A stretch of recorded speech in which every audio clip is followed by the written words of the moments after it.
ఒక విషయాన్ని మనం ఆలోచించుకుందాం. ఈరోజు ఎక్కడ చూసినా, ఏ పేపర్లో చూసినా, ఎక్కడ ఏ రోడ్డు మీద చూసినా కూడా అంబేద్కర్కు సంబంధించినటువంటి నీరాజనాలు అయితే పలికిండ్రు. ప్రతి పేపర్లో ప్రతి వార్త కనపడతా ఉన్నది. నిజంగా ఒక విషయాన్ని ఆలోచించుకుందాం.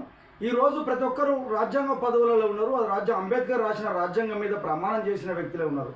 కానీ ఎంతోమంది అది పాటిస్తూ ఉన్నారు ఒకసారి ఆలోచించుకోవాలని చెప్పేసి టీఆర్ నిజం నుంచి గుర్తు చేస్తాను. నిజంగా మీకు చిత్తశుద్ధి ఉన్నదా? అంబేద్కర్ చెప్పిన భావాజాలాన్ని కట్టుబడి ఉన్నాం, అంబేద్కర్ ఆశయాలను మేము నెరవేరుస్తాం, అందరికీ స్ఫూర్తిదాయకంగా ఉన్నాడు అని చెప్పేసి చెప్తున్నాం.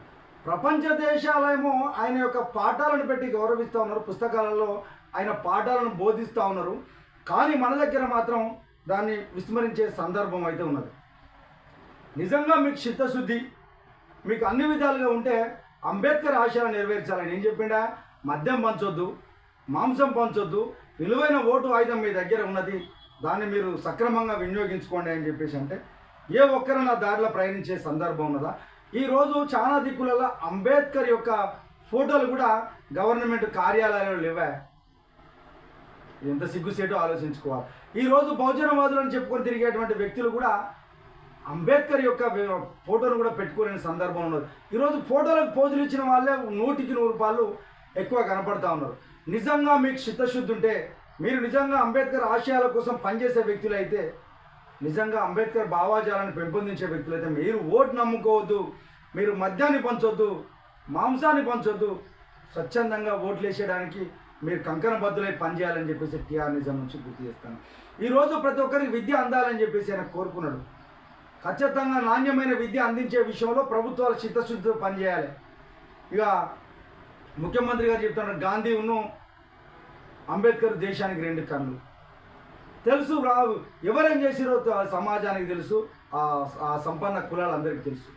నిజంగా ఈరోజు అంబేద్కర్ అందరూ అన్ని విధాలుగా అభివృద్ధి చెందాలి, బాగుపడాలని కోరుకున్న దాంట్లో ముందు వరుసలో ఉన్న వ్యక్తి.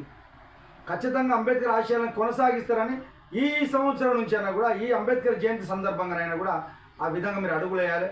ఆయన యొక్క జీవిత చరిత్రను పాఠ్య పుస్తకాల్లో చేర్చాలని చెప్పేసి టీఆర్ నిజం నుంచి గుర్తు చేస్తాను. ఎవరిని చూడండి, నేను స్టేటస్లు 100 ఏ సెల్ చూసినా కూడా అంబేద్కర్ జయంతి శుభాకాంక్షలు చెప్పారు. ఎందుకంటే నిజంగా మీరు ఫోటోలో పోజులు ఇచ్చుడు కాదే, చిత్తశుద్ధితో పనిచేసి చిత్తశుద్ధి నిరూపించుకోండి. నిజంగా అంబేద్కర్ ఆశయాలను కొనసాగించండి. ఇక ఈ తరం వాళ్ళు అంబేద్కర్ గురించి చెప్పకుండా పోతే వచ్చే తరానికి అర్థం కాదు. అంబేద్కర్ అంటే ఒక శిలా విగ్రహం లాగానే కనపడతాడు. కాబట్టి ప్రతి పుస్తకాలలో అంబేద్కర్ యొక్క ఆలోచన విధానాన్ని, అంబేద్కర్ యొక్క స్ఫూర్తిని ఆ పాఠాలలో, పాఠ్య పుస్తకాలలో చేర్చి సమాజానికి అందియాలని చెప్పేసి టీఆర్ నిజం నుంచి గుర్తు చేస్తున్నాను. ఈరోజు ప్రపంచ దేశాలను నేను గౌరవిస్తానే, మరి మన దగ్గర ఈ కుల రక్కసి, ఈ కుల సాంప్రదాయంలో ఆయనను గౌరవించడంలో వెనుకబాడుతున్నారని చెప్పేసి అనిపిస్తూ ఉన్నారు.